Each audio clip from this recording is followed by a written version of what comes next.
47. savol. Assalomu alaykum ustoz. Men uzundan buyon so'rashni o'ylab turgan bir savolni so'ray degandim. Alloh taolo Baqara surasining 30-oyatida "Men yer yuzida xalifa, ya'ni o'rinbosar yarataman" deganda, farishtalar yer yuzida buzuqchilik qiladigan, qon to'kadigan shaxsni xalifa qilamsan, holbuki biz seni pok deb madiyalaymiz degan qurlarni o'qiganimda va qilimdan tartib hozirgacha yer yuzida insonlarning qilgan etganlari qaraydigan bo'lsak, farishtalarning deganidek insonlarning ko'p vaqtlarda shu qon to'kkan zaminda buzg'unchilik qilganligini bilib olamiz va hozirm ko'ryapmiz. Shuning qarab hayron bo'laman. Farishtalar insonning tabiatini inson yaratishdan burun bilar bo'lg'aymidi deb vaqtlar chiqqanda javob bergan bo'lsalar, Alloh rozi bo'lsin. Javob: Va alaykum assalom. Mufassirlar mazkur oyatni mundaq bir qancha turlik tahlil qilgan.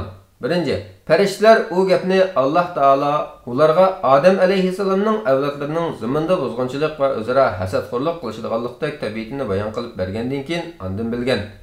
Ikkinchisi, farishtalar xalifa degan so'zni anglash bilanlar odam bolalarining buzg'unchilik qildiganligini tushungan. Chunki xalifa degan isloh qilib, buzg'unchilikqa qarshi turadi, haq-nohaqni ayiradi, gunoh ma'siyatdan to'sadi. Uchinchi, Odamdan burun zaminda jinlar yashagan bo'lib, farishtalar burun jinlarning askiligini va buzg'unchilikni ko'rgan va bilgan bo'lg'achqa shundoq degan.